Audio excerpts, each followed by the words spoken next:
पृथ्वी का जन्म और जीवन का उदय। जब सृष्टि की रचना हुई, तब यह विश्व अनंत आकाश गंगाओं और तारों से भरा था। हमारा सौरमंडल, जिसमें 9 ग्रह और उनके असंख्य उपग्रह हैं, उसी सृष्टि का एक छोटा सा अंश है। इनमें से एक ग्रह है हमारी पृथ्वी, जो अपनी अनूठी प्रकृति के कारण जीवन का आधार बनी।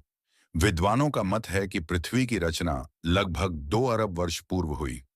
उस समय पृथ्वी का स्वरूप आज जैसा नहीं था। यह एक उष्ण, अस्थिर और ज्वालामुखी गतिविधियों से भरा हुआ ग्रह था। धीरे धीरे समय के साथ पृथ्वी की सतह ठंडी हुई, जल और वायु का निर्माण हुआ और जीवन के लिए अनुकूल परिस्थितियां बनी। पृथ्वी पर जीवन का प्रारंभ सूक्ष्म जीवों से हुआ। ये जीव सरल और निम्न कोटि के थे, जो समुद्र की गहराइयों में उत्पन्न हुए। लाखों वर्षों तक ये सूक्ष्म जीव ही पृथ्वी के एकमात्र निवासी रहे। धीरे धीरे प्रकृति की कृपा से अधिक जटिल जीव जंतुओं का विकास हुआ। विशालकाय डायनासोर, उड़ने वाले सरीसृप और समुद्री प्राणी पृथ्वी पर विचरण करने लगे। किंतु मानव का आगमन अभी बहुत दूर था। लगभग 10 लाख वर्ष पूर्व मानव का प्रादुर्भाव हुआ। ये आदि मानव आज के मानवों से बहुत भिन्न थे। उनके शरीर का गठन, चेहरा मोहरा और व्यवहार पशुओं के समान था। वे न तो भाषा जानते थे, न ही संगठित समाज की रचना करना।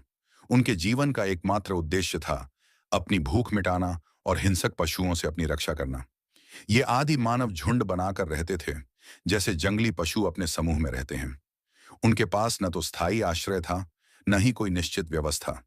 वे जंगलों में भटकते, पेड़ों की छाया में विश्राम करते और प्रकृति की अनुकंपा पर निर्भर रहते थे। जब सूर्य की तपन, वर्षा की फुहारें या शीत की ठिठुरन उन्हें कष्ट देने लगती, तब वे नदियों के किनारों पर बनी गुफाओं या पहाड़ों की कंदराओं में शरण लेते। इन गुफाओं में वे अपने झुंड के साथ रात बिताते, जहां उन्हें हिंसक पशुओं से कुछ सुरक्षा मिलती। आदि मानव के पास शरीर ढकने के लिए वस्त्र नहीं थे। वे प्रकृति के उपहारों पर निर्भर थे। पेड़ों की छाल, चौड़े पत्ते और मारे गए जानवरों की खाल उनके लिए वस्त्र का कार्य करते। वे इन छालों और खालों को कच्चे रूप में ही उपयोग करते, क्योंकि उन्हें सिलाई या बुनाई का ज्ञान नहीं था। खालों को सुखाकर वे अपने शरीर पर लपेट लेते, जो उन्हें ठंड और कांटों से कुछ हद तक बचाती थी। भोजन के लिए आदि मानव जंगलों में उपलब्ध कंदमूल, फल और बीजों पर निर्भर थे। वे पेड़ों पर उगने वाले फलों को तोड़ते, जड़ों को खोदकर निकालते और कभी-कभी छोटे-मोटे कीड़े मकोड़े भी खा लेते। जब भूख असहनीय हो जाती, तब वे छोटे जानवरों का शिकार करते, किंतु उनके पास शिकार के लिए उचित हथियार नहीं थे। वे पेड़ों की शाखाओं या भारी पत्थरों से छोटे जानवरों को मारते और उनका कच्चा मांस खाते। आग का ज्ञान न होने के कारण उनका भोजन कच्चा और अस्वादिष्ट होता। मानव का जीवन कठिनाइयों से भरा था। हिंसक पशु जैसे शेर, भालू और तेंदुए उनके लिए निरंतर खतरा बने रहते। छोटे जानवरों का शिकार तो वे शाखाओं और पत्थरों से कर लेते, किंतु बड़े और शक्तिशाली पशुओं का सामना करना उनके लिए असंभव था। इस आवश्यकता ने उन्हें अधिक मजबूत और प्रभावी हथियार बनाने के लिए प्रेरित किया। उन्होंने पत्थरों को तराशना शुरू किया। ये पत्थर के औजार भारी, भोंदे और असुंदर थे, किंतु इनसे वे बड़े जानवरों का शिकार कर सकते थे। पत्थरों को तोड़कर और घिसकर उन्होंने भाले, कुल्हाड़ियां और छुरियां बनाई। इन औजारों से वे न केवल शिकार करते, बल्कि कंदमूल खोदने, पेड़ों की छाल छीलने और खालों को काटने जैसे कार्य भी करते। मानव इतिहास का यह काल पुरापाषाण युग, ओल्ड स्टोन एज के नाम से जाना जाता है। इन औजारों ने उनके जीवन को कुछ सरल बनाया। वे अब अधिक बड़े और शक्तिशाली जानवरों का शिकार कर सकते थे, जिससे उनके भोजन की मात्रा और गुणवत्ता में सुधार हुआ। किंतु उनका जीवन अभी भी अनिश्चित और संघर्ष में था। वे एक स्थान पर स्थायी रूप से नहीं रहते थे।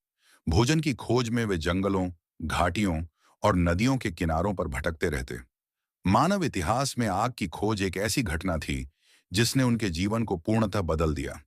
विद्वानों का मानना है कि आदि मानव ने सबसे पहले पत्थरों के आपस में टकराने से निकलने वाली चिंगारियों को देखा होगा। जब ये चिंगारियां सूखे पत्तों या घास पर गिरीं, तो आग भड़क उठी। शायद किसी जंगल में लगी आग को देखकर उन्होंने इसके गुणों को समझा। आग ने आदि मानव के जीवन में कई बदलाव लाए। सबसे पहले यह ठंड के खिलाफ सुरक्षा प्रदान करती थी। गुफाओं में जलती आग उन्हें सर्द रातों में गर्म रखती दूसरा, आग ने उनके भोजन को स्वादिष्ट बनाया।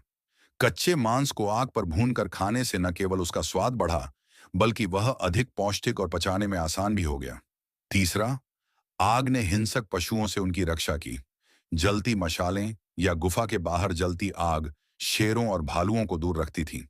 धीरे धीरे आदि मानव ने स्वयं आग जलाना सीख लिया।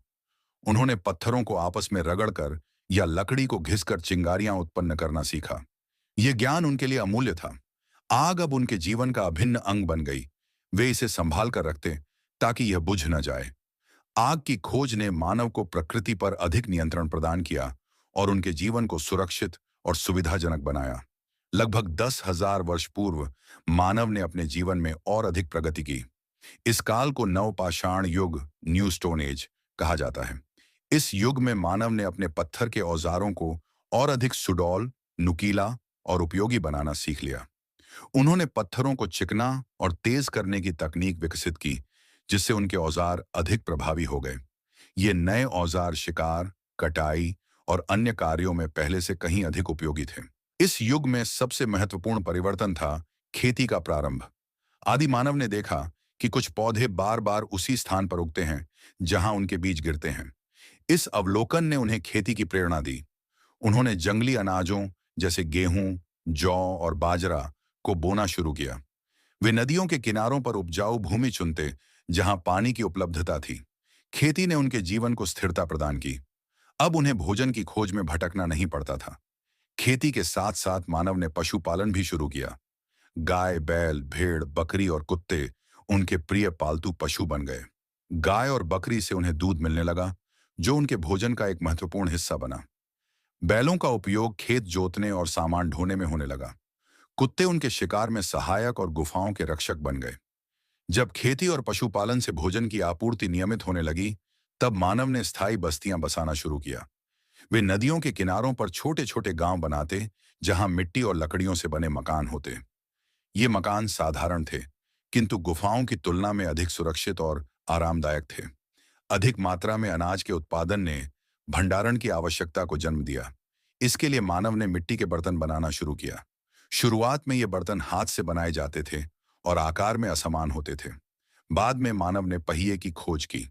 इस खोज ने न केवल परिवहन को आसान बनाया, बल्कि बर्तन बनाने की प्रक्रिया को भी क्रांतिकारी बना दिया। चाक पर बनाए गए बर्तन अधिक सुडौल और मजबूत होते थे। इन बर्तनों में अनाज, पानी और अन्य सामग्री सुरक्षित रखी जाती थी। पहिए की खोज मानव इतिहास में एक मील का पत्थर थी। इसने न केवल बर्तन बनाने में मदद की, बल्कि सामान ढोने के लिए गाड़ियों का निर्माण भी संभव बनाया। बैलों द्वारा खींची जाने वाली गाड़ियां भारी सामान को एक स्थान से दूसरे स्थान तक ले जाने में उपयोगी थीं। इससे व्यापार और संचार के नए रास्ते खुले। नवपाषाण युग में मानव का सामाजिक जीवन भी विकसित होने लगा। वे अब बड़े समूहों में रहते थे और उनके बीच कार्यों का विभाजन होने लगा। कुछ लोग शिकार और मछली पकड़ने में निपुण थे, तो कुछ खेती और पशुपालन में। कुछ लोग बढ़ईगिरी, बर्तन बनाना या कपड़ा बुनना जैसे कार्य करते। कपास की खेती ने उन्हें सूती वस्त्र बनाने का अवसर दिया, जो पेड़ की छाल या खाल से अधिक आरामदायक थे। आदि मानव की धार्मिक मान्यताएं भी इस युग में उभरने लगीं।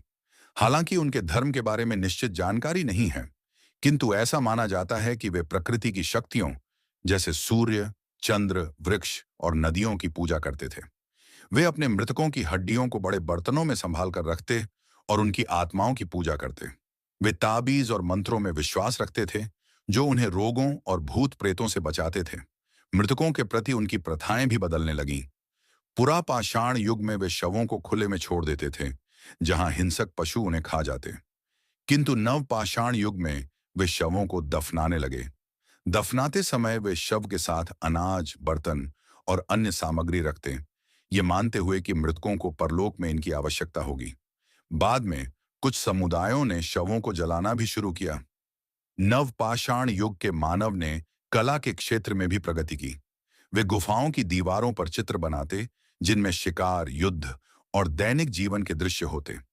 ये चित्र पत्थर की सुइयों और नुकीले औजारों से बनाए जाते थे। कुछ चित्रों में पक्षियों को जाल में फंसाने, घायल सुअर का शिकार करने या योद्धाओं और पशुओं के बीच युद्ध के दृश्य दिखाए गए थे। ये चित्र न केवल उनकी कला का प्रदर्शन थे, बल्कि उनके जीवन और विश्वासों को भी दर्शाते थे। नवपाषाण युग के अंत तक मानव ने धातुओं की खोज शुरू की। सबसे पहले उन्हें तांबा मिला, किंतु तांबा नरम होने के कारण मजबूत हथियार बनाने के लिए उपयुक्त नहीं था। तब उन्होंने तांबे और जस्ते को मिलाकर कांसा बनाना सीखा। कांसे के औजार और हथियार पत्थर की तुलना में अधिक मजबूत और तेज थे। साथ ही उन्होंने सोने की खोज की, जिसका उपयोग उन्होंने आभूषण बनाने में किया। सोने के गहने उनके सामाजिक स्तर और सौंदर्य बोध को दर्शाते थे। आदि मानव का जीवन कठिनाइयों और संघर्षों से भरा था, किंतु उनकी जिज्ञासा, बुद्धि और प्रकृति के साथ सामंजस्य ने उन्हें प्रगति के पथ पर अग्रसर किया। आग की खोज, खेती, पशुपालन, पहिए का आविष्कार और धातुओं का उपयोग उनके जीवन में क्रांतिकारी परिवर्तन लाए। ये सभी उपलब्धियां मानव सभ्यता की नींव बनी। उनकी यह यात्रा हमें सिखाती है कि मानव की प्रगति उसकी मेहनत, सीखने की लालसा और प्रकृति के साथ तालमेल का परिणाम है। मित्रों, यह जानकारी आप सभी को कैसी लगी, कमेंट बॉक्स में कमेंट करके जरूर बताएं। और आप सभी लोगों ने अभी तक हमारे YouTube चैनल को सब्सक्राइब नहीं किया है, तो चैनल को सब्सक्राइब करें और साथ में बेल नोटिफिकेशन को ऑल पर जरूर सेलेक्ट करें। और आप सभी लोगों का कोई भी प्रश्न शेष रह गया हो, तो कमेंट बॉक्स में कमेंट करके जरूर पूछना। तो मित्रों, आप सभी को वीडियो को यहाँ तक देखने के लिए दिल से धन्यवाद।